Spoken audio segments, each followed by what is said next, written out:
And we are live. The famous words. Famous first words. Famous first and last words.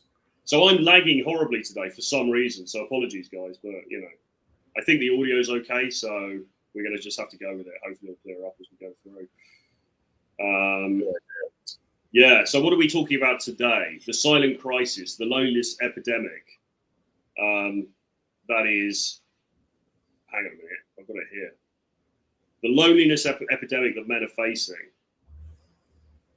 So we've got some points to go through on this. But I think, did you say you've got a quote that you wanted to read out first? Well, I found a good Memento Mori post last night, or an analogy some person wrote on the net.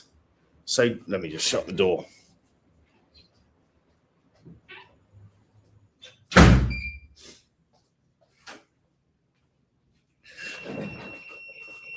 God, that's emotional. Death is like getting laid off from the best job you ever had, except you spend a lot of time. Oh, no, I didn't shut the thing. There we go. Okay. Right. So this post I read last night, I was like, this is quite a good way of explaining. Just get the fuck on with it. We like our Memento Mori stuff, so this is one at a different angle. Death is like getting laid off from the best job you ever had, except you spend a lot of time complaining. Like you're there every day going, this job of being a human sucks. I have to get up early, my back hurts, I hate Mondays, when's lunch? Then one day your boss, in brackets the universe, calls you into the metaphorical office and announces, we're going to have to let you go. And you're like, what? But I wasn't ready. I was just figuring out how the coffee machine works and getting good at small talk with people in elevators. I actually quite like it here. And the universe is like, well, really? Because we've got 47,000 hours of security footage of you complaining about everything. Next thing you know, your life badge is deactivated and your access to the building, also known as your body, has been revoked. That's life and death for you. You get handed this incredible job of being a human being, unlimited slacks, flexible hours, unlimited dopamine, a world map to explore, a built-in entertainment system, in brackets other people. And we spend far too much time complaining to HR instead of appreciating that your gig here is an actual miracle. Here's the thing that kills me most. No pun intended. Most of us treat our life like it's the starter job. We act like we're putting in the real time until we get promoted to real life, or when we're happy, or when you lose 10 pounds, or when you get that girl of your dreams. But this is your actual life now. You're not in a pre-life training program. You're presently the CEO of your one-time only existence. And every second that ticks by has gone. And yes, your job has a 100% termination rate. And it's not personal. Everyone gets laid off eventually, even the care leaders, even the optimists. The exit interview, there isn't one. But if there were, the questions would probably be like, how often did you mistake being busy for being important? Did you notice that your coffee tasted different every single morning? How many sunsets did you miss because you're inside arguing with strangers on the internet? Particularly you clowns on the stream watching, talking about Steve Jabber. Did you let yourself be weird? The kind of weird that makes people either love you more or back away slowly. Did you spend more time worrying about your thighs and your abs, or appreciating that your legs can actually carry you places? Did you realize that everyone you loved was on the same temporary contract? And did you actually love them and spend time with them like it mattered? And in the additional comments area, most people probably write down, I wish I'd read the fine print about how fast it all goes. So here's what we want you to remember. You're currently employed in the most exclusive temporary position in the universe. You still have a number of shifts left. You just don't know how many, but you have some. So stop spending your shift muttering about the stressful human work conditions. Start appreciating that you get to experience this weird, amazing gig of being human. Because maybe one day, maybe 2 days, maybe in a week, maybe in 10 years, or maybe in 20 years, you're going to get that call from the big boss's office. And when you do, you want to be able to say you didn't waste your time here. So try showing up a little more boldly each day before you get escorted out of here. I found that quite interesting. It's true, isn't it? It's the classic kind of thing, but we take all of this for granted.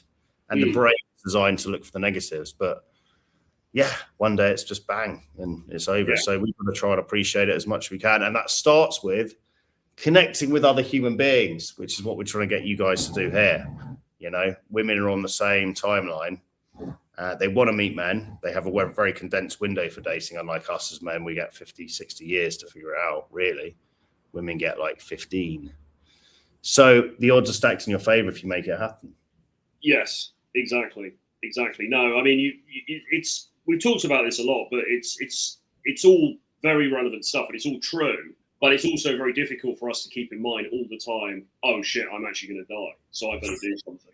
Well, I don't think we want to necessarily have it on our brains all day long, do we? No. But I think maybe a reminder that there's an app I used to have called We Croak, and it used to pop up a quote, a philosophical quote about memento mori, or death, on your phone 5 times a day, because the Tibetan philosophy was, or is, being reminded of your mortality 5 times a day is a great way to live. Yeah. And I'm not sure how effective that was. It was quite interesting seeing quotes popping up, but I think maybe once a day. Obviously, this stuff tends to hit you harder, because I read this post last night and I was lying in bed with the lights off. It hits you way harder at night. In the day, you kind of wake up and you're not really thinking about it. So the ideal thing would be it's going to hit you harder at night if you remind yourself you're going to stuff it, but it's not ideal because you're trying to go to sleep. So I guess the proper time to do it would be maybe just kind of think about it first thing in the morning for a couple of minutes. We're not going to be here. It's very hard to do, though, isn't it? Because we're the only animals that can comprehend our own mortality, and then we don't really want to think about it because it's scary, because death exists in the unknown. Oh, fear exists in the unknown, the unspecific. Yeah. So, who knows? It's definitely, I mean, look, the catalyst for me doing all this stuff was 2 things, really. Torero's podcast, which pissed me off because I was sitting in an office in London. First mention Torero. We should do a drinking. We should do a drinking. 6 minutes 50. 6 minutes 50. Right, everyone take a shot, and then when we mention Steve Jabber, everyone take another shot. Steve Jabber, you got to shove a banana up your stinker. He was the catalyst for getting me traveling, but also a friend of mine from university, a little bit of time before, basically threw himself off Beachy Head. Hopefully, because he didn't know me, although I have been a common denominator in a few people's exits from this world. Not, actually doing anything, not an active participant, but known a few people. But he threw himself off Beachy Head, and that for me was like, fuck, I've got to get on with life, because you realise how fleeting it is, and we take it utterly for granted. And I always have done. It's something I'm very guilty of.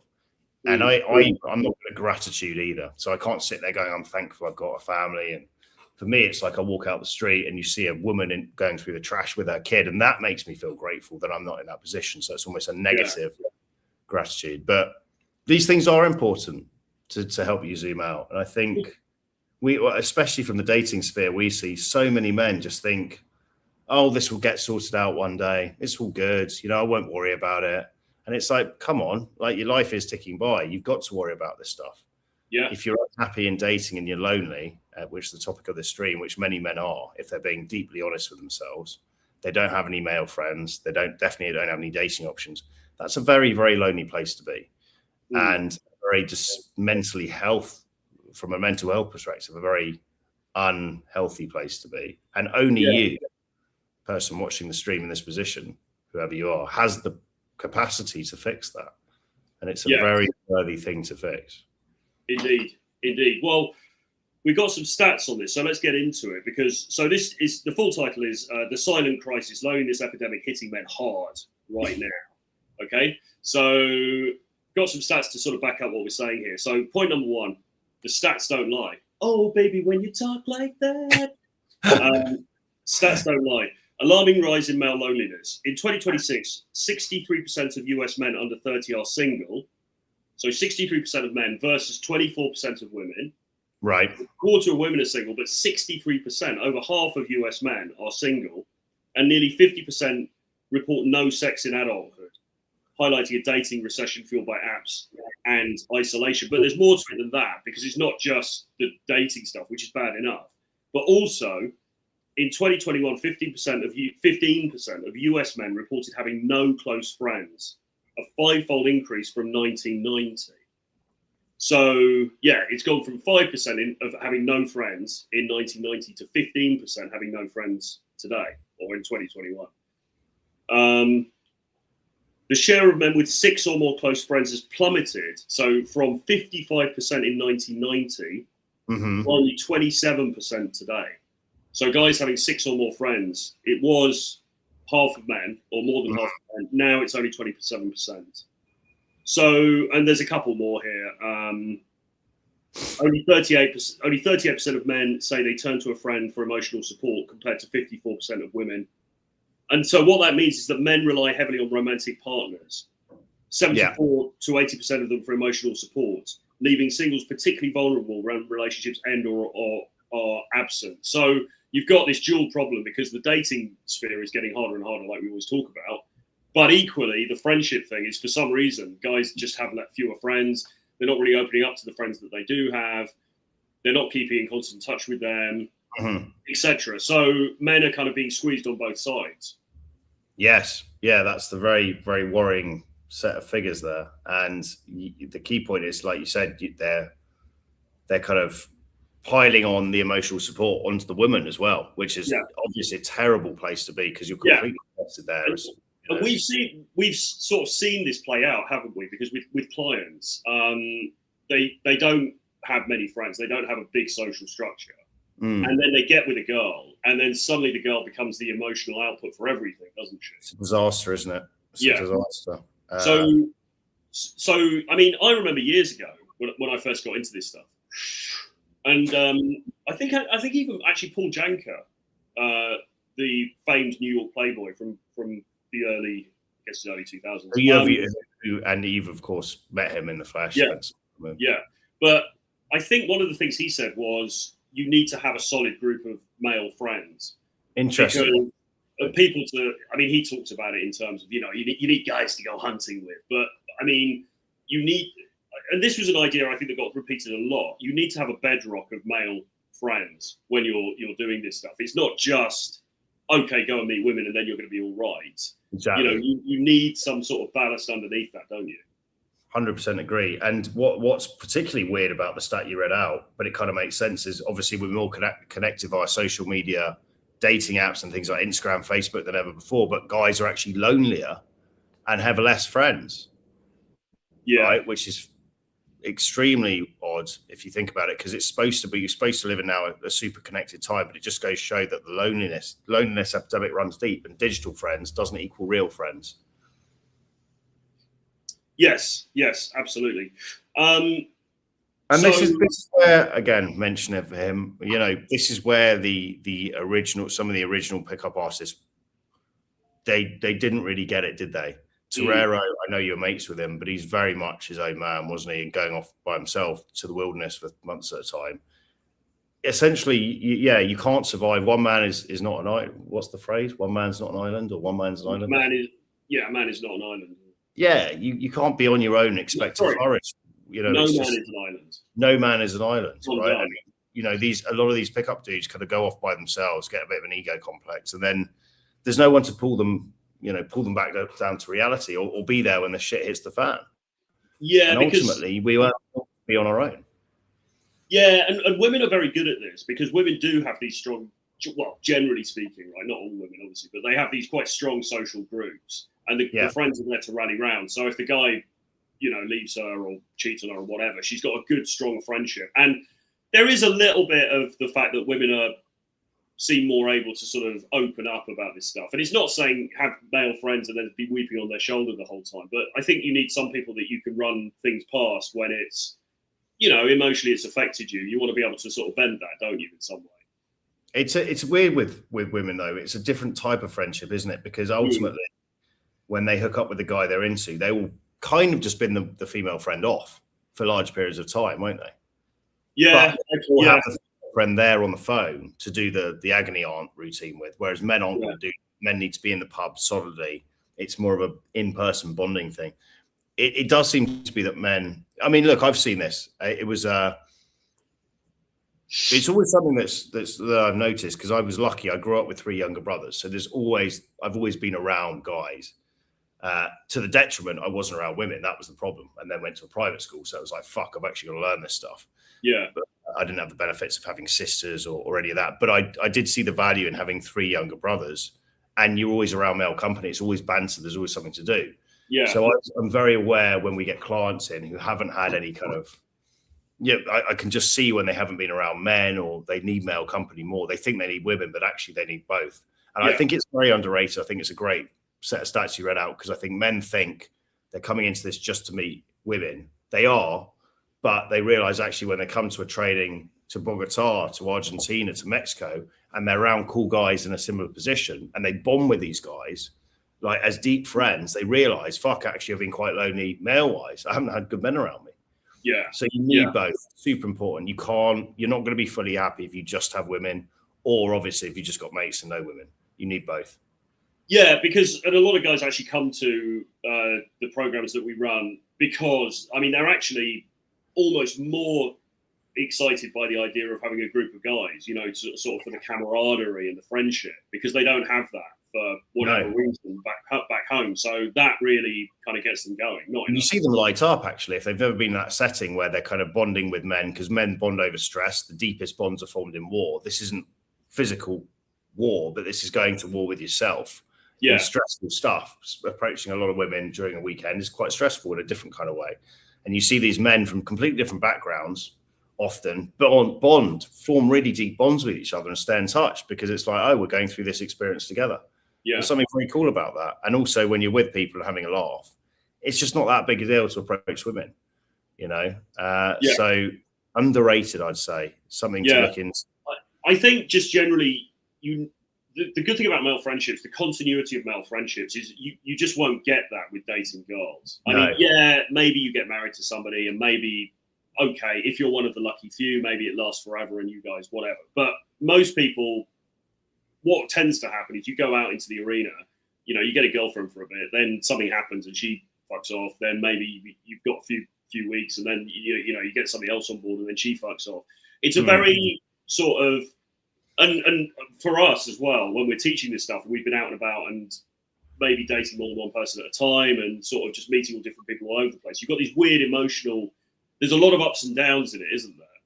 Where it's like, oh, you know, I really like Miss S, but oh no, this has happened now, what about her? And blah, blah, blah. And they're not, the women aren't going to give you the emotional baseline. They're not going to give you the continuity. You need it to get it from another source. Yes. And I would argue, 100%. I mean, you could argue, and I think even Tate talks about this, actually. Maybe we need a shot for Tate. Everyone has a shot when we mention Tate as well. But smoke a puff on a cigar. Yeah. I mean, he bangs on about this because it's like you shouldn't be outsourcing all of your emotional regulation to the woman in your life or the women in your life. You want to reserve that and have a group of male friends or people you can confide in, because she's not really there to give you emotional support. I mean, she is to an extent, but I mean, we know what it's like, right? I mean, women tend to not respond well when guys are super vulnerable. So despite what Cosmopolitan says, you should be really vulnerable and share your problems. Women do. I guarantee it, because we've got over 10 years of experience seeing this with overly vulnerable men who don't have an outlet elsewhere. Women do not want to hear all your problems, and it will make them drop the Gandhi sandals very quickly if they become. You know, sadly, that's the case. And that's not really what we're conditioned to think, because we're brought up to think, oh, women are really nurturing and they're feminine and they will listen and they'll, you know, stroke your hair and all that kind of stuff. They are for their offspring, but they're not for you, because you're supposed to be the fucking rock. Yeah. Right? You're supposed to be, and this Rich Cooper talks about this, I completely agree. You're supposed to be a fucking giant in their life. You want them looking up to you, like almost like this demigod. Well, this man leads the way, because think about it. They have your sperm inside them. So if they suddenly decide, fuck, this man is a weak man, you've essentially knocked them up with dud sperm. Now, yeah, that's why they always reserve the right, if you suddenly turn into a flannel, which most men do into the relationship, to fuck off. And it's completely fair enough. It's evolution. It's not personal, but you've changed the goalpost. You've lost the frame. You've let the ball slide. You've got a bit of fat. You're sitting on the couch eating Cheetos. Lost motivation. She absolutely should fuck off, because that's how the market works. Yeah, but unfortunately, it's partly men's fault, because they let themselves slide, and they shouldn't let themselves slide anyway, right? So you should have a consistent baseline of your training, you know, keeping yourself in shape, all that sort of stuff. You should keep that whether you're in a relationship or not. But to be fair to men, we're also sort of sold the dream a little bit, aren't we? We're also in the popular culture, we are sold the idea of like, oh, you've got this girlfriend now, she's going to be everything to you, and she's going to be there for you no matter what, and all of that. And it's a bit of a rude awakening when that doesn't pan out in real life. Yeah, and especially marriage, a lot of guys think still, oh, I get the ring on it, I'm insulated against anything. That's like protection from other men, and I can kind of do what I want now, sex on tap. It doesn't work like that. Yeah, sadly. I mean, it'd be good if it did. It'd be good if it did, but unfortunately it doesn't. So point number 2 kind of goes on from that, really. Weaker social networks. Men suffer in silence. Men often lack deep friendships, we've said, relying on romantic partners for 80% of emotional support. When single, this gap leads to profound disconnection and mental health struggles. Okay, so we kind of covered that one, really. Yeah. Number 3, app trap. Endless swipes, zero connections. With apps skewed, so this is the big problem with apps. So 75% are on the app, 75% are male, and men face about a 2 to 3% match ratio compared to women, which is women get 30%. So women are getting, on average, everybody that they swipe right on, they're getting matched 30% of the time. Men are getting matched on average 2 to 3% of the time. And there's a huge number more men on the apps than there is women. So obviously, you know, the supply is limited, so the price rises, right? The competition is fierce for the guys on the apps. So that just reinforces feelings of invisibility. So this is why we bang on every time we do a stream, we say get off the apps, you know? Like that guy said, all we sell the streams is get off the apps and go and approach. Well, yeah. I mean, I was out in a blocko, you know, blockos of these kind of parties in the street in Carnival in Rio, and we were down at the beach, me and this client, and it was fun. It was just fun. Like, we're walking around, you know, it wasn't too crazy, and it's just, you get into conversations with women in the sun, you know, everyone's having a good time. You feel alive, you feel a buzz. I guarantee if you're swiping through a fucking app in your boxes at home, you don't feel alive. You feel like a fucking weasel. Yeah. Right. So get out there. The best women, look, we've done this for a long time, and between us, the best women we've all met, both of us have ever met, have always been through IRL in real life. Yeah. It's never been through fucking dating apps, has it? No, I mean, I've met women through dating, you know, particularly we're talking the mainstream dating apps, you know, the Tinders, the Hinges, the Bumbles and stuff. I mean, I've met women through that, and I've had some fun, I've gone, you know, whatever, but it's night and day. It pales in comparison to if you stack up all of the girls you've met traveling the world, manning up in real life, taking the shot.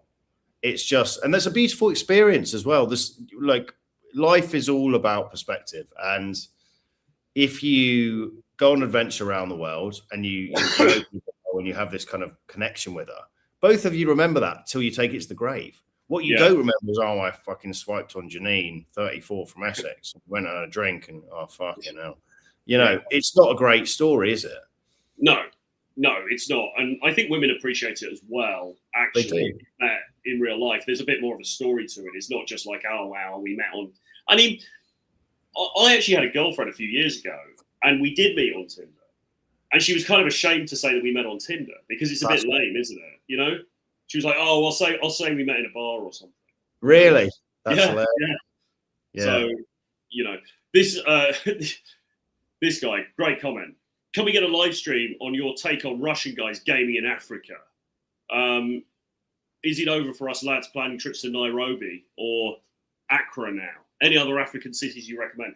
Well, I've never been to Nairobi, and I'm not Russian. So, all right, so you're not Russian either, but can Russian guys game in Nairobi?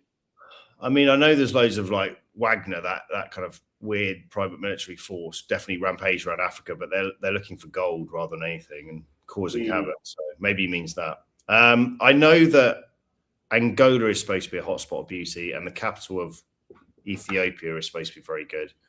And what was the other one? I saw actually Morocco as well. Yeah, Morocco's not really, it's not in the continent, is it? No, that's North. But this is an incredibly niche question, man. You're asking us to do a live stream. Like, so what? Tomorrow we're like, can Russian guys date in Nairobi? I mean, how many views are we going to get on that, bro? 3? You know. Imagine if we blew up with the Russian viewers. Maybe we blew up in Russia. How many Russian people want to go to Nairobi today? I mean, why do you even want to go to Nairobi? Why don't you date in Russia? You will find Ruskies only in Thailand, Russia, and Istanbul, really. Yeah. They seem to be where they cluster. Yeah. I don't know. I mean, it's an extremely niche question. They very much date amongst their own, don't they, Russian men? I don't think I've ever seen a Russian man without a Russian girl. Yeah, I mean, I'm sure you probably can, but it's an extremely niche question. So I don't think we'll probably be doing a full live stream of it, to be honest. All right, so number three. When was the last Roski you dated?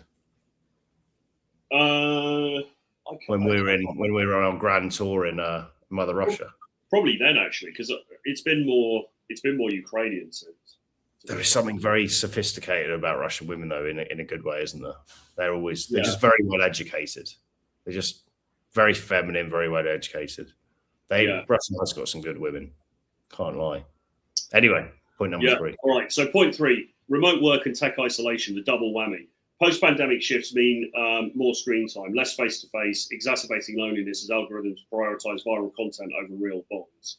So yeah, I mean, it's kind of an obvious point, but I think do you think the pandemic did change things in society generally?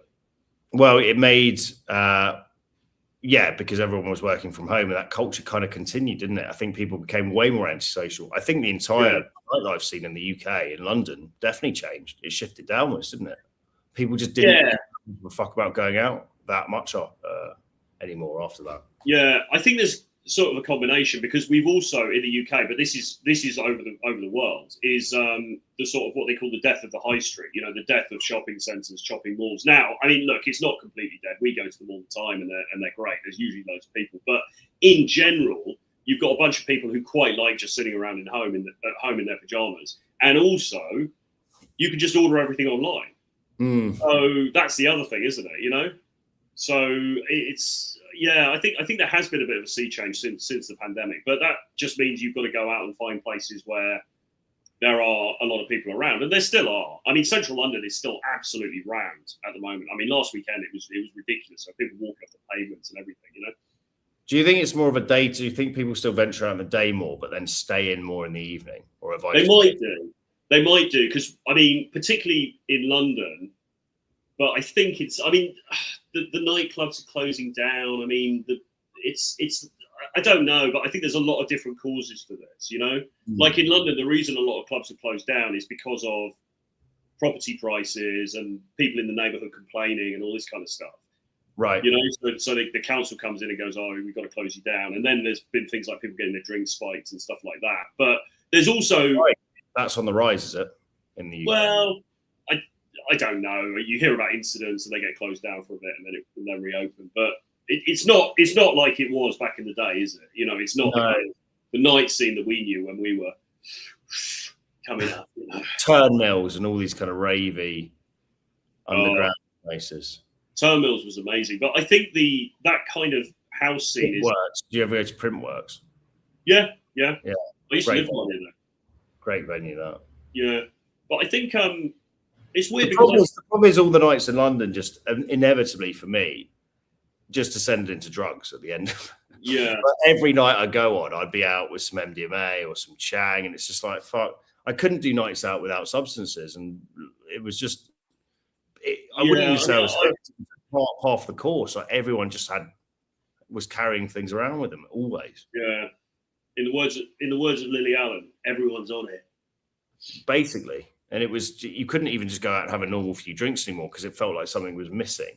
And it was like, if that's where nights out are always going to end up, it's not sustainable. Really. Well, I sustained it for 10, 15 years, but eventually it's not sustainable. Well, it becomes, I mean, I have been out many times not using anything. And, I quite like, how I like house music. I like different types of music. So I can sort of get by on the vibe for a period of time. But you get to a certain age and you're just like, fuck that. Do you know what I mean? Like, I wouldn't go, I can't really imagine myself going to a club in London now. I never do it. I mean, when I come to Brazil or whatever, maybe, fine, or Colombia, because it's kind of fun, because it's foreign, it's different place and stuff. The atmosphere is better, but you don't really want to be going to Fabric on a rainy Tuesday. At a club, you said, not a pub. Yeah, I was going to say, I could see myself still going to like a pub for a Sunday roast, because I quite like the atmosphere of English pubs. It's one thing you don't get when you're traveling around. Well, you don't want to go to the Montague Pike on Charing Cross Road, the Wetherspoons. It's just it's terrible. It's just, I went in there the other day I just popped in to use the restroom, and it's just like, those old Hogarth pictures of people drinking gin and like sprawling. It's like that, and there's all like families in there and stuff like this, and blokes with football guys with tattoos on their No, forehead. it's a disaster, isn't it? I like myself a good countryside pub, like you know, with a roaring fire and a dog and an old man in a chair. Like that's my kind of thing. Yeah, Really yeah. The thing with a lot of the pubs in London as well, they've all been sort of gentrified a bit, which in some cases is all right. You know, like some of them are quite nice. It's you know, it's quite cool. But at the same time, we're sort of missing the old rough and ready kind of thing that you used to have years ago. You know, Yeah. like it doesn't feel as authentic anymore when you've got a chalkboard outside saying, "Oh, you know, gourmet fish and chips" or something. I agree. Anyway, so the next point, emotional skills gap, vulnerability feels risky. Many men hesitate to express feelings due to chill factor fears, misinterpretation as creepy, leading to avoidant attachments and stalled relationships. Well, it depends what you mean by emotional vulnerability, but I think if you're taking that in the sense of being open about, listen, I find you attractive, I want to get to know you, I think guys are very afraid of that. If we take it more in the Mark Manson way, you know, when he talks about sort of being vulnerable, being vulnerable in the sense of I'm just going to put it all out there and fuck whatever happens, right? Right. Then I think most men are afraid of that, aren't they? So what would be an example? Well, I mean, very simply, are you prepared to walk up to a girl and express interest, you know, and express, you know, underlying sexual kind of interest in her? And I think a lot of guys aren't. And so if they do approach at all, they do it in a very friendly way, very friends-only way, because then they're also worried about, oh, am I going to offend her? Am I going to look creepy? Blah, blah, blah. And so even if the girl does give a positive response, she doesn't really know what you're there for. And it's sort of like the just not hiding your dick and just put it, you know, just going for it kind of thing, I think is increasingly lacking. Yeah. World.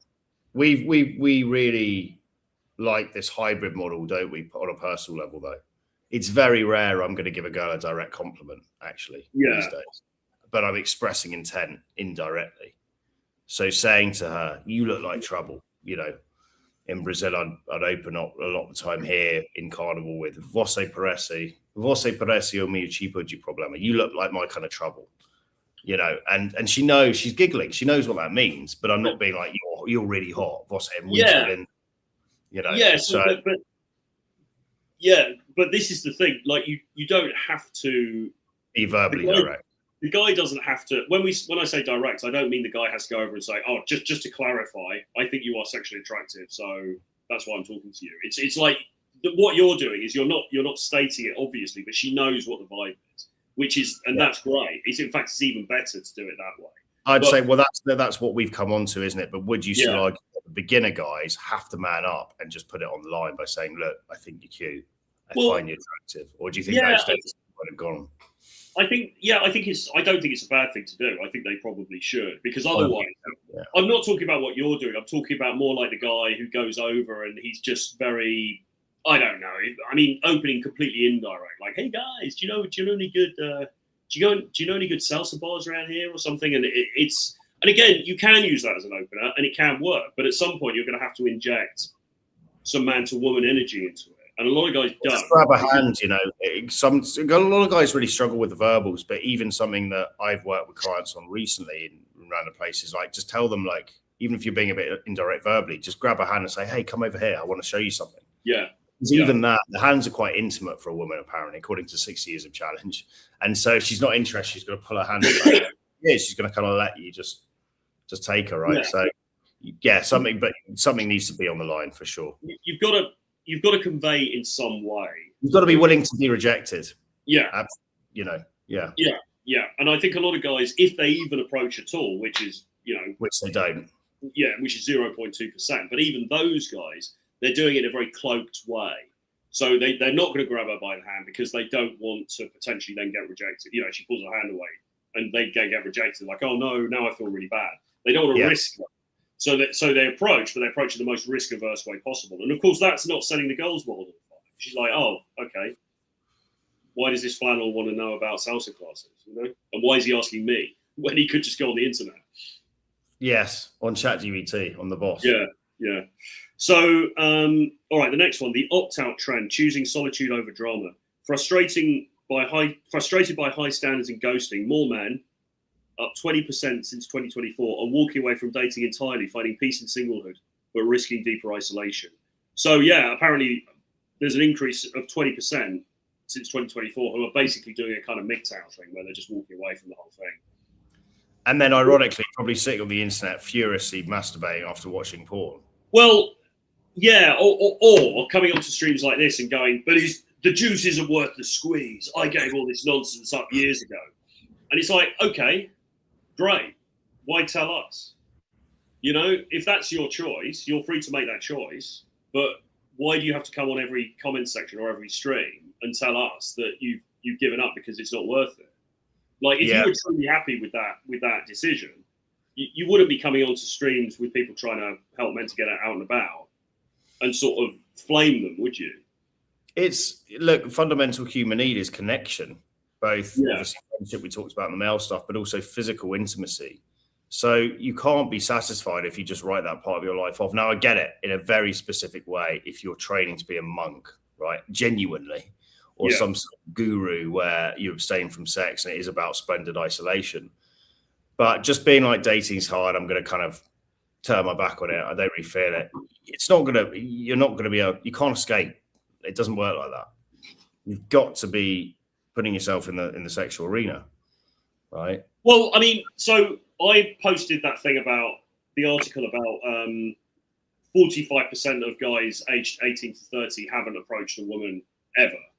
So I posted that on, I think it was on YouTube in the posts, and some guy just came back and he posted underneath, well, if the juice isn't worth the squeeze, then why would they bother to try? And I just think that's disingenuous. I think guys post that kind of stuff to look kind of hardcore online because they're like, yeah, man, I don't need it. The juice isn't worth the squeeze. I've walked away from all that stuff. But it's kind of bollocks, isn't it? It's kind of a code. It's kind of bullshit. They're just saying that to sort of sound good online. But the reality is, that, I mean, I don't believe that guy is there like, yeah, I'm completely happy. So I just went underneath and I said, well, there's 4 billion women on the planet, bro. Because it's like, I mean, are you seriously saying that every single of those 4 billion women, none of them are worth it? I mean, that's just fucking absurd. It's one thing if you walk away from something from a position of strength, right? So you've got a lot of options with women and you decide, actually, you know what? I'm going to really focus on monk mode. I want to level up over 6 months. I'm going to deliberately check myself out of the dating market. It's a very different position if you're doing it because you can't pull a muscle. Yeah, and I think that's what a lot of these guys are doing. So all of them are doing that. One is strength, self-imposed, because you actually can do damage, but you decide not to. But all of the guys we come across in this arena, it's because it's hard and because you haven't learned and because you just think, right, I'm just going to run away from this and hope for the best. It's weak. There's no strength to it whatsoever. It's a weak. It's a coffee. So when you're saying the juice isn't worth the squeeze, that is a code. You know, you're using some boilerplate old terms, you know, old sentence from, I don't know, 2012 or something. But it's a code because the reality is, if an absolutely stunning girl who's really nice, really cool, really feminine, really sweet, came into your bedroom while you're masturbating and said, hey, listen, I really want to get serious with you, you'd say yes. They would, wouldn't they? You know? Of course. And I think everyone can see it as well. Everyone knows. When you see those posts, it's like, oh, yeah, the juice isn't worth the squeeze. Yeah, I'm done with that shit, man. Why are you bothering? Everyone knows what you're doing, right? People aren't stupid. They can see that you're coping. Sometimes people will applaud it, you know, a little bit, get some likes and stuff. But for the most part, people can see. And even if they don't, and even if they do, it's irrelevant because ultimately you're still lonely. Yeah. Because you're sitting by yourself in an apartment. I mean, yeah. So you get the dopamine buzz of posting the doomer comment. You know, you get a little bit of the dopamine here, like, oh, that felt nice, and then you go back to playing video games. But it doesn't. Very frustrating, and you've even had meta forms of this. So a client of ours we no longer work with, who was basically didn't bang for 10 years trying to approach. We started working with him, had sex with 1 or 2 women, and then started going on dates, and then decided as he was actually getting success to jump out of the process. That's another form of weaseling, because just as he was actually able to sleep with women and build a connection, he goes, actually, no, I've got to work on my ancestral demons. I'm going to go spiritual hippie. And it's just like, fuck, you know, hearing you speak about this now, I'm just thinking, fucking hell, what was the guy thinking? He was actually finally getting success for the first time in 10 years, actually connecting with women, I watched him on a couple of dates in Mexico, said he was actually getting somewhere. And then he decides, right, actually, you know what? I'm going to pull the plug on this. I've got to do some more spiritual inner work away from other people. It's like, fucking hell. And again, it's just avoidance, isn't it? He was actually close to getting what he wanted. Maybe there's some vulnerability there because he's actually thinking, oh, shit, I might actually meet someone I like. And there's some fear there. So he runs the other direction. Yeah. I mean, where you want to get to actually is a place of abundance where if you want to take some time out, you can. Yes, I think that's all right. I don't think that's a problem. But I don't believe most of these guys, or any of these guys who are making these comments, are in that position. It's not like you're Dan Bills. Maybe Dan Bilzerian is a bad example, but you know what I mean. It's not like you're sort of Ryan Reynolds. Well, he's married, but you know what I mean. Like some kind of super high value guy. Can't produce an example, but yeah, we know what you mean. You're not doing. All right, Leonardo DiCaprio. Let's just do Leo. If you're Leonardo DiCaprio and you say, all right, you know what, I'm going to take a few months out because I'm preparing for this film and I don't want the hassle and that's a very quantitatively different thing than some dude with a non-account online going on. I would argue that's actually a very strong thing to do if you can get laid. Like I would love to take 6 months off, because it would be a really good test for me to be like, right, actually, I'm not going to distract myself with a sex addiction as usual. But I also can. We've got to keep the party going. Well, but no, I agree with you. I think a lot of guys are coping. They'll say, oh, yeah, fuck this women thing. But the reality is they haven't pulled a muscle in years. Right? They can't walk out of the house and get a date. They don't know how to speak to women. They can't do it. So they're in a position of extreme weakness. Now, if you're watching this, we're not trying to have a go at you. But take responsibility for yourself and just admit to yourself if that's the position you're in. And do something about it because ultimately you're responsible for your own life. Yes, exactly. So the next point is solution shift. Ditch the apps for real world action. So this is where we say the thing that we always say, which is get off the apps and go and approach.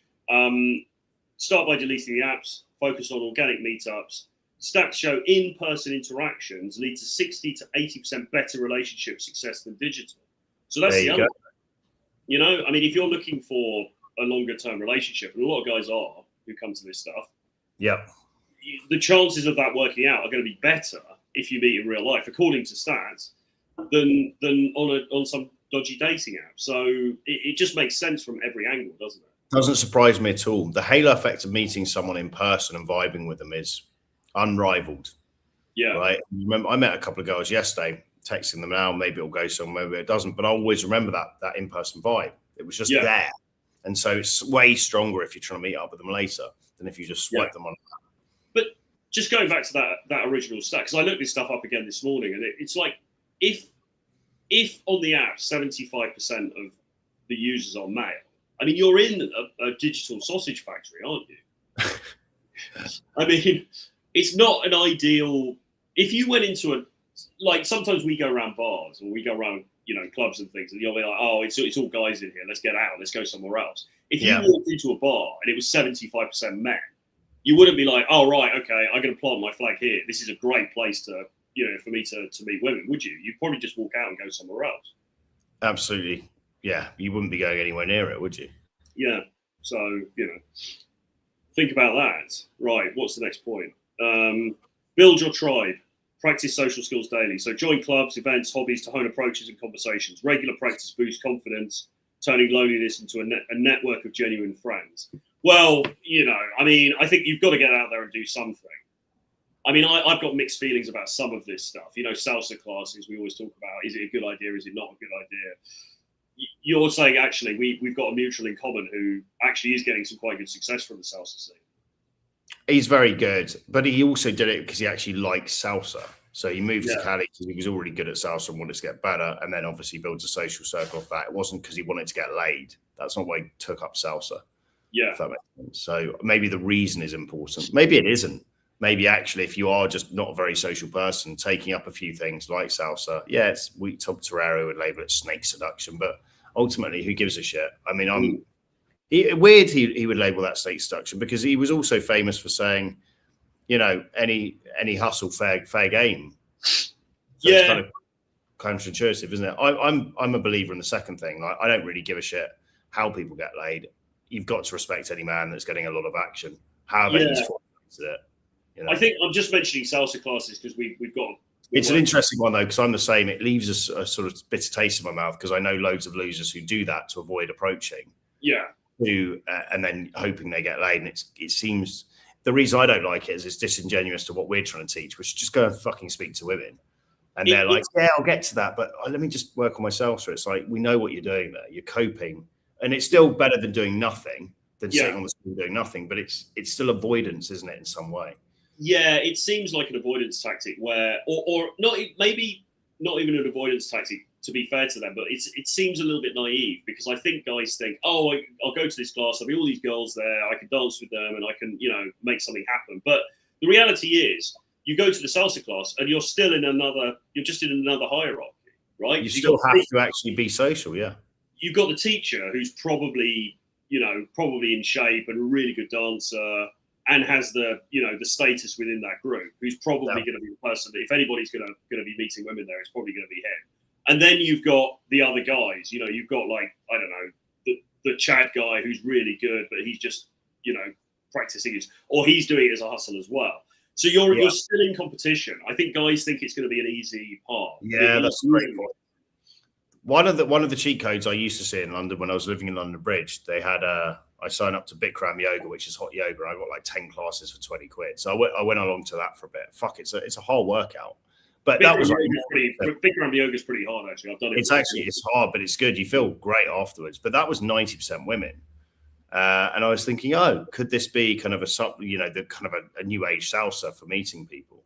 But the reality is, again, you've got the teacher of the class who's kind of in charge. And if he's a male, they're all kind of lusting after him. And also the women just look horrendous because everyone's sweating bullets. So it's hardly like a sexy kind of. Yeah. Well, guys, I mean, all of this stuff, I mean, there's nothing wrong with doing salsa lessons if you want to do salsa. There's nothing wrong with going to yoga if you really want to do yoga. That's all great. But to go there as a kind of, this is now my strategy. We actually had a client a year or so ago, quite a wealthy American guy. And he was like, we were saying, so what actually are you taking? He's like, well, I've signed up for a new salsa, I've signed up for a new yoga classes. And it's like, well, and then he ends up hitting on the instructor who was a sort of 55-year-old woman who was into like another one of these jokers who's like your kind of era of guy who's made it quite successfully, multi-millionaire, and end up with some battered mid-50s bird. It's just like, another one. And roster of like mid-tier 50-year-olds who are uber successful financially who end up with complete duds. Yeah, I mean, that's not. We're trying to teach something aspirational here. We're trying to say, and look, it's not. I don't want to flame people because of their age and stuff like that. But look, let's be honest. I mean, what we're trying to teach here is for guys to go out and have choice in the dating market with women that they are genuinely viscerally attracted to. And let's be honest, it's probably not 55-year-olds, is it? It's probably not a 55-year-old hippie yoga teacher. It just isn't, is it? And so we're not. That's not what we're trying to get people to do. We're trying to say, no, you want to go out and meet people who are actually fucking hot, who are sexy, who you're into, and have good interactions with them. That's the point. Why would the Anglosphere men get so confused? Because if we were talking to an Eastern European businessman, like a Russian man, he wouldn't have any. He obviously, with a mid-20s bird, there wouldn't even be any conversation on it, would there? A successful rich, and even in Latin America, you just wouldn't. Colombia, can you imagine the bloke charging around with a 55? No, it'd be like obviously not. He'd have two like smoke shows called Maria with him. I mean, it's just Anglosphere again fucking it up, isn't it? Weirdly. Yeah, but I mean, I think the wider point in that was do activities to make friends as well. So, and I think there is probably something in that. I mean, again, you've got to do it. I would say go more masculine if you're trying to do it from the angle of not snake seduction. And we're saying snake seduction. Look, the reality is, I prefer you to be going to a salsa class and going to a yoga class as part of your development to meet women than swiping on Tinder any day. So kudos if you are actually doing that. Obviously, the best thing to do is also loop in cold approach. If you're trying to make male friends, I'd go more male-oriented activities. Probably go and take up a boxing class or, fight training where you can meet guys who are also there doing that. You've got that in common. Or something more masculine to meet male friends, I would say. Probably. Or get in touch with us. We have a massive network of people we can put you in touch with. Yeah, I mean, that's the best way to do it, really, because then you'll be actually like-minded people. But I mean, we've taught this stuff I mean, you've been doing this for 20 years. I mean, I've been doing it for about 10 years. We've got a massive network of former clients or guys that have got in touch specifically to look for other men. Because you get to a certain age, your friendship circle from school or college, they do settle down. They do have a family. And if you're a single guy, they're not useful anymore, I'm afraid, to go out. They don't care. They might join you for one shandy before they've got to go home to the whaling kit. You've got to find a new band of brothers. And so just hijack that are not our leads from, years of teaching this shit. There's guys all over the world in different cities we can put you in touch with. Yeah, exactly. But I think, completely. So do that. But secondary to doing that, you do need to get out of the house and you need to go to environments. So I would say probably yoga classes. I mean, yoga's good in itself, but I would say probably yoga classes are not the best place to meet like-minded men, really. I mean, it'd be better to join a martial arts group or just what are you interested in? Go and do meetups around that, whatever that may be, Yeah. And if you don't know, figure that out. By the way, just on the yoga class thing and Pilates and stuff like that, you've got to remember. I mean, it depends where you are, but if you're in the West, those places are very heavily policed. They're not really going to appreciate a guy going in there and saying, "Oh, so did you enjoy the class?" and like hitting on all the women. It's not a good look. Which again is why we recommend just bypassing all of that nonsense and just meeting people out in the wild. You don't want to go to a small group where everyone knows each other and then she complains about you and you get thrown out, or it's just not a great place to go. I would argue it's actually even harder if you're not particularly socially skilled and you try and enter an environment where you're trying to use that as a dating pool and also negotiate all the power dynamics that exist in existing social circles. It's a minefield. I mean, this is what I hated growing up about school and university, being in a social group and people are trying to date. And I hated that because you've got to be constantly on guard and know who's doing what. And it's a lot of fucking effort. What's way easier is just cold approach. You approach anyone, any place, anytime. No consequence. And you're never going to run out of opportunities. Yeah, exactly. Because you go into a yoga class, and if it's the same sort of people most weeks, then you're in a social ecosystem, and it's a social ecosystem that will be policed 9 times out of 10, and probably quite a woke social system as well. Because let's face it, it's yoga. I mean, come on. So if you're that right, I'm going to get laid now, and you've got a little semi under your lycra shorts or whatever. It's not a good look. It's much better. But this is the thing, because guys will do anything, absolutely anything, except the very obvious thing, which is just talk to more women. Talk to more women without a reason to do it in random environments. I mean, look, when we occasionally meet up in London, even though I wouldn't say London's the hotspot of dating anymore. I mean, going out to film in the Hoxton in Shoreditch, I'm amazed by how many hot women there are. Loads. Loads. And you could even in just sitting there, you could approach 10, 15 women leaving the venue happily. And that's just a random spot in London. It's just, there's so many women out there. And you've just got to have the balls to open your mouth, right? And start a conversation. That's what we're training here. That's all of it comes back down to that. Can you consistently open your mouth with people and not act weird? And if you can't, I've got good news for you. It's a learned skill. And if you can, congratulations, carry on. Because you're one of the few men that can do that, right? It's just crazy. But the odds are so stacked in your favor if you see the opportunity in 2026 to be able to do this stuff. Yes. So just a quick final point. So embrace self-growth, the ultimate fix. Seek communities for emotional tools. Prioritize health, presence, and peace. Transforming isolation into empowerment. So, I mean, look, basically, like Mark Manson said, in the end, all dating advice comes down to self-improvement. So lean into that, lean into that. But that means going to the gym. But, if you want to be more social about it, go to classes, going to we always say fighting classes, don't we? Some kind of martial arts style where you can maybe, hang out with the guys afterwards and stuff. I mean, I know people, I've talked about this, I know people into climbing. There's a big network of people who are really into climbing. Running anything you can just go for beers afterwards or go to drink, but you've got the bonding for 20 minutes afterwards. I mean, well, all these people I met who are into climbing. I mean, I've never done climb, not into it at all. But there's this huge group of these guys and people and women as well, actually, and they're all just mates, and they'll just go out together. They go back to have parties at people's houses, go for barbecues and shit like that. I mean, that's a really good way to build a social circle. You know, just getting into an interest. But it's got to be something you're genuinely interested in. I don't think, or could at least potentially be interested in. I don't think just doing it for the purpose of meeting women or something is a good idea. No, and we had this conversation with a client the other day. We were saying, look, when you're doing it, because he's determined to drag himself through salsa, even though he doesn't really enjoy it. And I was saying to him, look, how do you feel after salsa? Do you feel energized and upbeat? Because if you do, that's a signifier that this activity is kind of actually going to enliven you. Or do you feel really kind of drained because it's not really your thing? And the only way to figure out what these things are, people, places, things, activities, what these things are, is try lots of different things, experiment through life and see how you feel. And you may have to cycle through a few of these proposed things, you know, to actually find something you really like. Maybe you go and try climbing once and you really enjoy it. And then you're like, actually, yeah, let me do that a bit. And then you meet people through that. Great. Share common interests. Maybe you try climbing and you don't get anything. Like, okay, let me go and try something else. Let me go and try, I don't know, yoga.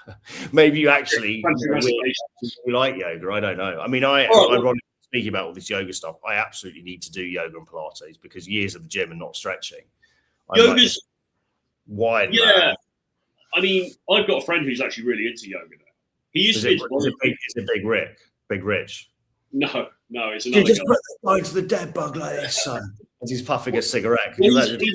He's oddly spiritual though. He's quite into crystals and stuff. He's got these necklaces with crystals. That's hilarious. He's dressed up. So what's your favorite crystal, love? She's like, no, you look like a sort of what's that one called? Rose. I don't know. Rose quartz. Yeah. You look like a rose quartz girl. Yeah, I can see. You go into his house. He's dressed up in all this kind of gear, and there's like a snake. He has literally, because you know you go to those shops, you buy these big crystals. He's literally got a bunch of those at his place. He's like properly into it. And it's supposed to be like an energy thing, is it? Yeah, but you know, also the birds fucking love it. You know. But no, I know this guy who's got really into yoga, and he was doing bodybuilding before. And he's really slimmed down, and he's like completely full on board with yoga now, and teaches it now as well a bit. But but I wouldn't. I mean, I've been to a number of yoga classes in London. But I wouldn't necessarily hit on people there. It just seems it's very risky in that kind of environment. Could you see it as a place you could make friends if you wanted a few female friends or male friends, or it's not even like set up like that? Well, I mean, maybe, but it's just like generally everyone like goes in, you do the class for an hour, and then everyone kind of leaves. So But London is antisocial. That's the problem as well. I feel like if you were, say, doing this in Sao Paulo, there'd probably be more of a bonding element, wouldn't there? I think London's just quite an antisocial place. I'm sure. Actually, if you were regularly going to the same class, there probably would be a group of people, and they might be like, "Oh, well, let's all go for coffee or drinks afterwards or something." That probably does happen. But if you're just going there and thinking, "Oh, I'm going to pull girls," that is, I think you're just going to. You've got to be extremely calibrated and do it in an extremely sort of under the radar way. So I guess the final controversial add-on, which always rolls people up, should we have as men a couple of female friends that we don't pork, or is that just overrated? I don't think there's anything wrong with it. I mean, I used to be more of the mindset because years ago, you know, online there was this idea: no, you've got to have male friends only because you've got to, you know, if you have female friends, it kind of weakens your frame or dilutes your, you know, whatever. I don't fully buy into that now. I've got a few, I guess, female. I mean. I've got a lot of female acquaintances who I don't necessarily hang out with, but I'll talk to them and stuff like that. And I've got a couple of girls that I text a bit and they'll, you know, whatever. Right. So, yeah, I don't know really. I think it's fine. I don't think there's a huge problem with it, but I'm not, it's not like I'm sort of going and hanging out with them for hours and, you know, going on. It's a different kind of relationship, isn't it? With men, it's more in person. With women, it's like you could probably text them and that counts. Yeah. Well, what do you think about it? I don't think there's any harm in having a couple of female friends you don't actually mix sex in with and complicate it, who actually you can kind of ask questions of or seek counsel from to give a female perspective. And guys will go, no, but never trust the fish. It's like sometimes women are not that. Women are fairly switched on. Yeah, I've had female friends and I have asked them for feedback on, you know, what a girl's done, and they give pretty good insights, I would say. I mean, not necessarily hugely better than men, to be honest, but they do sometimes think of things maybe guys wouldn't think of. They're not. I mean, women are different, aren't they? You're not going to get great banter. I'm not going to meet up with. Were actually two women I was friends with before, who I worked with, who they were more laddie, so we had good banter. But yeah, you're going to get better banter from men. You're not going to get the same laughs from a female friend, probably. And there's always some vested interest. That's the problem. I do think it's rarely platonic. Usually, if you think it's platonic, it's just you're not into the girl, but she actually kind of wants to secretly fuck you. Yeah. Which is why she's hanging around humoring your nonsense. So I don't know if you could have genuinely a big group of genuine platonic friends. I mean, it's what the Sartain model is all about, isn't it? You go and make this group of friends, female friends. You can bring them out places, but it's all a bit. No offense to Sartain, but it's all a bit gay best friend. He's kind of there, like, hey, in his suit, and it's like these girls hanging around. It's like, I don't know. It seems very disingenuous, very American. Maybe I'm just a cynical Brit.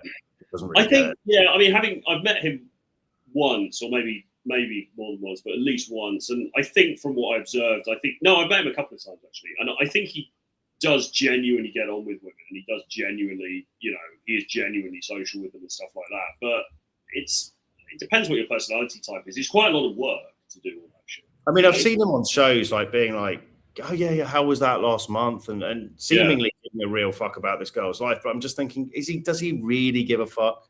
Or is he just secretly in it to get laid? Like he's got to go. It's hard to say. Really care about what she ate for lunch last Tuesday and what her dog's, new veterinary bill costs. I mean, and that's what he's talking, seemingly very interested. I mean, I think he's just playing the game, isn't he, really? Probably, yeah. It's hard to say, but fair enough. Respect the hustle. But guys will often ask about, what do you think about his model and stuff? And I think to build up that kind of network like he's got, it's not an overnight easy thing to do.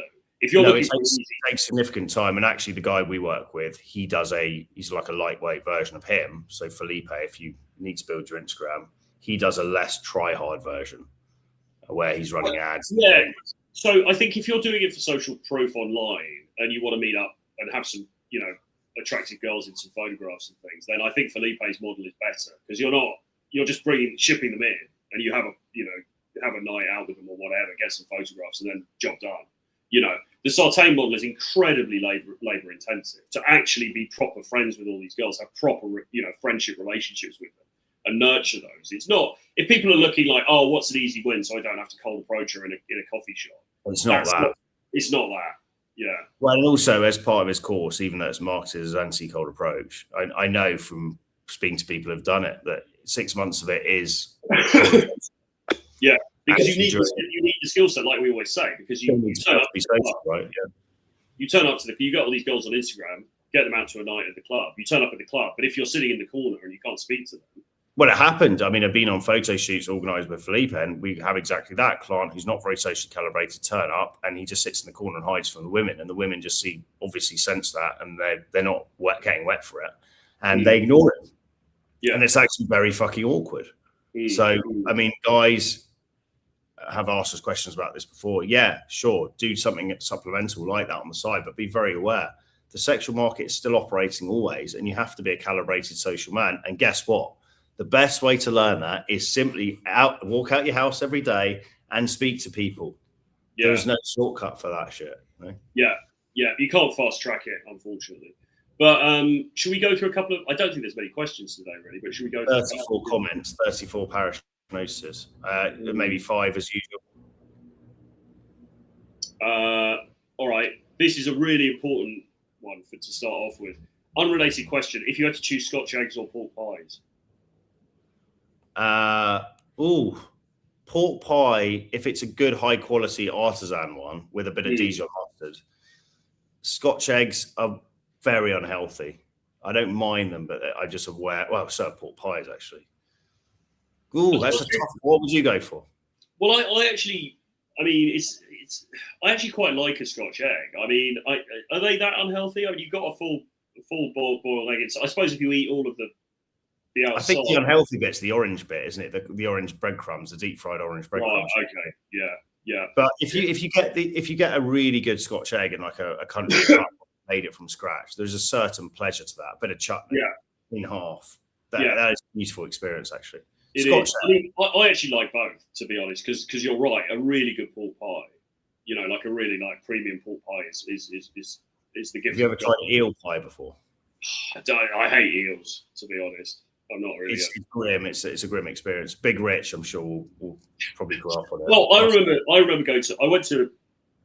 I mean, they're all closing down now, but there were, the pie and mash shops in London, and they said. I remember going with my ex actually. We went to one in Hackney, and the woman was like, "Oh, do you want some eel?" And I'd never tried eel before, but I was like, "Yeah, I'll have some fucking eel." Trying to sort of, I don't know what I was trying to do really, but trying to, sort of look unfazed in front of the girl, I suppose. And so I ate a bit of eel. Like, this is fucking horrible. It's disgusting. Not up to much. Not up to much. No, we've got a question down here, a parish notice from Hot and Steamy 6571, a bit down. The timestamp's 8:37. Maybe that's the easy way to search these comments if I say them. Okay, yeah. Okay, 8:37. Oh yeah, because obviously your thing will be different, so it'll be 11:37 a.m. your time. But it's in London. There's been a huge rise in dating meetup events, such as the Thursday app, bar meets, run clubs, where a load of single people are piled together. What's your opinion on these? Done any? I mean, no, I haven't, to be honest. And look, if you're really struggling to go out and do anything else, then why not get out and be social? Yeah. Yeah, I haven't done any. And when you say there's a huge rise, I mean, I wonder how busy those things are. I mean, maybe they probably are pretty busy actually. But I mean, I've seen them advertising like for Thursday and stuff. I haven't. The problem is with any of these things is that you immediately put yourself into yet another hierarchy. So guys may be attracted to going to this because they think, oh yeah, loads of single people there, blah blah blah.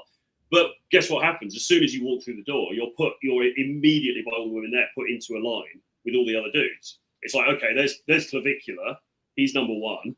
Then we've got, I don't know.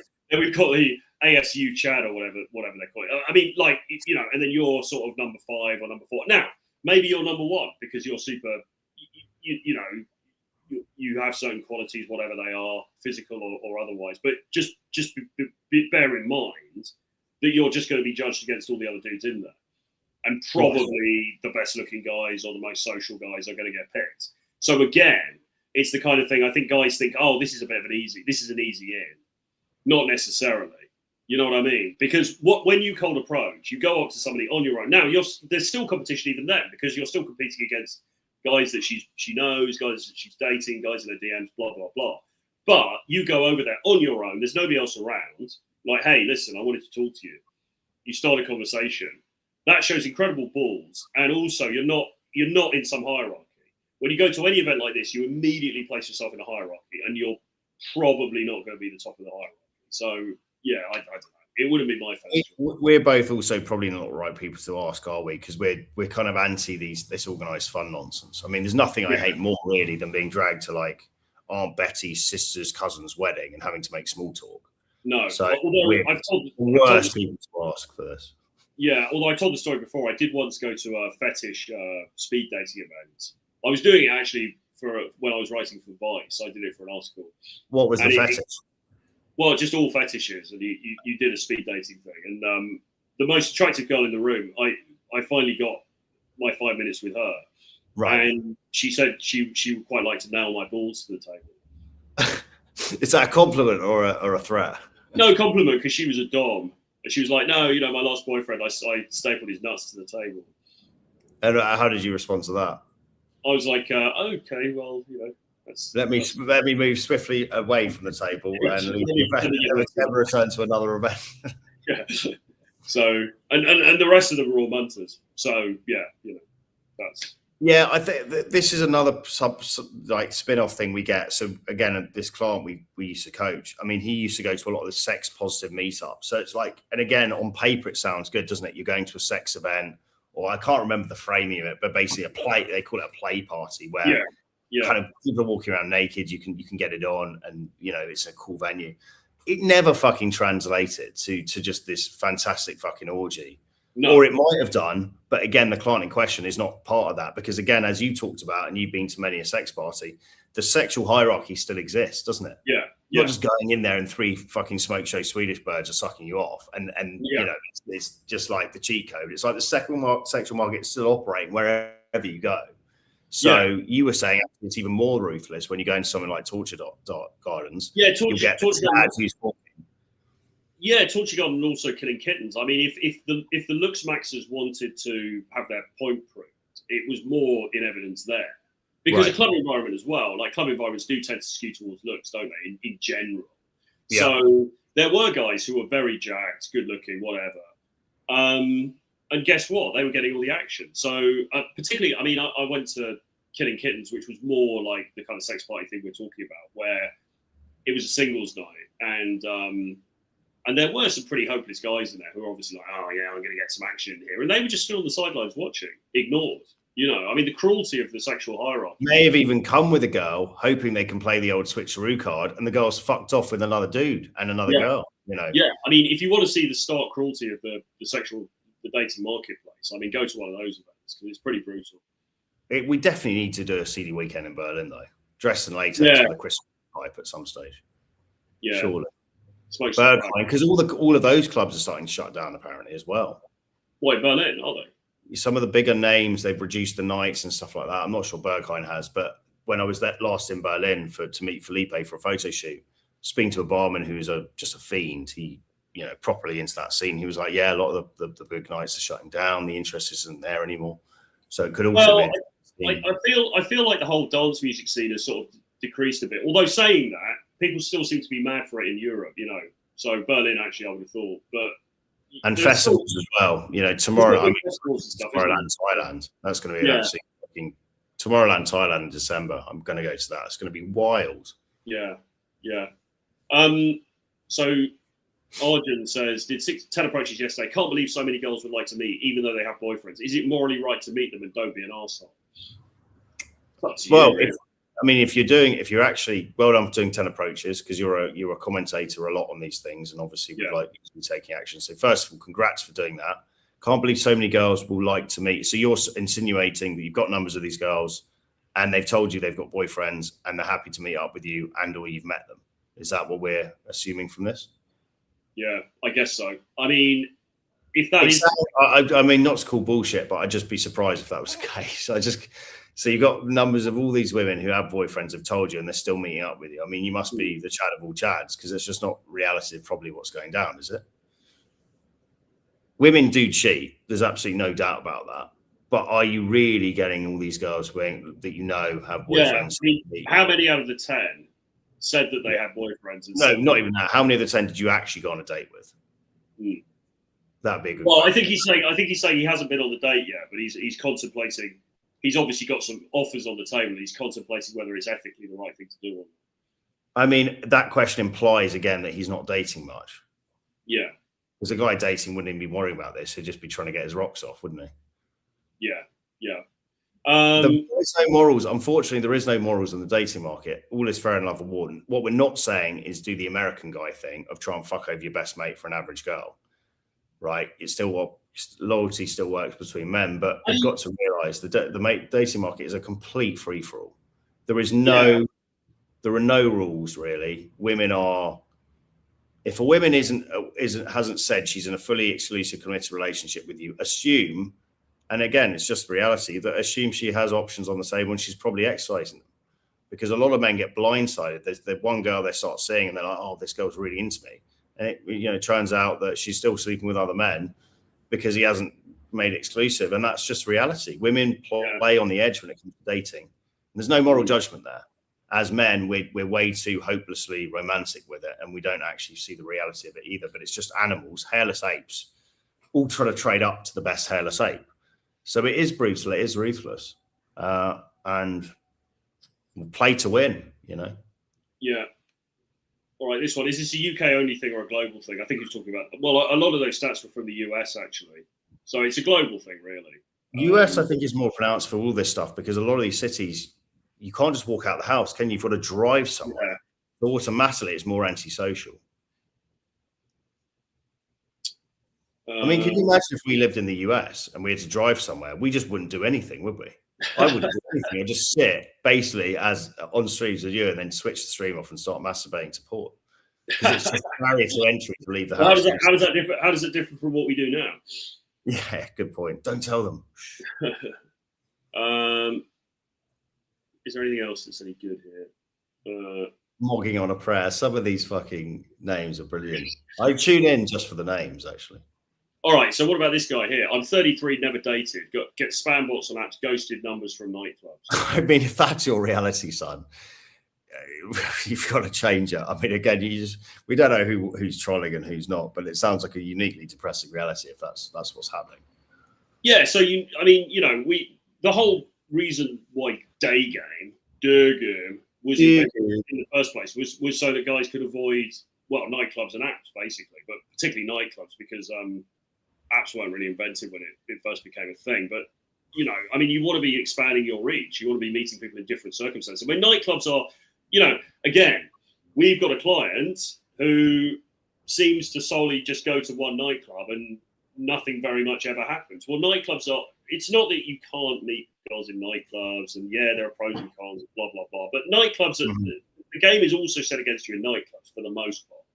And they are extremely flaky because the girls are fucked on Hennessy or whatever. I mean, it's like it's not rocket science, The nightclubs are high competition. A lot of the times, the girls don't actually want to go home with anybody anyway. They're also drunk and maybe using other substances. So you get a number and she forgets about you the next day. I mean, what do you expect? You're putting yourself in an environment that is suboptimal, which is why the whole thing was developed to meet people anywhere, anytime. In the daytime when people are actually sober and can remember your name the next day. I mean, it's kind of would probably be better. Yes. We've got a good comment there from her, well, whatever his name is, second last comment from the bottom. Society tricked us to be romantic cucks. It's kind of true. Everyone's sitting in splendid isolation thinking they're winning comfortable lives, but that's actually really boring and no one's getting laid. Is there a grand conspiracy? Who knows? But it honestly kind of looks like it, doesn't it? So go out, take control, go and speak to women. That's all you can do. Safeguard yourself. We'll finish on this question. PA System 0. Social group dating is incredibly hard to engineer, but can be incredibly easy if a girl just ends up liking in that circle. I would completely agree with that. Like, we've all been out on nights out and suddenly you just kind of hook up with a girl who's very well connected and you curry favor with the group because they will like her. And suddenly you're basically into a new group. And it is true, so you can just, not that you need to jump into women's social circles, but he makes a good point. Well, I think he also might mean in his own social circle. But then there's the warning here as well, because it basically feels completely out of one's control, as to success.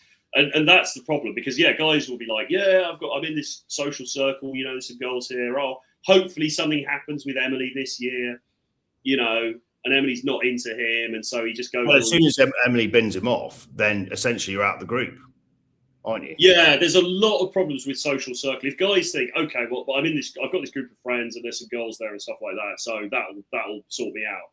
If you're lucky, like he says here, then it can be incredibly easy. But what if you're not lucky? It's not a good strategy to have. As right, so my outlet is going to be my social circle. The only way to do it is actually do it the Felipe way, which is build your own social circle on Instagram. You can do that, giving some value, or just be a guy that goes out and creates his own. I mean, I know a couple of promoters, they have great, amazing social circles because they're bringing the value. You've got to bring some value of what you're doing, and then you could create a social circle around that.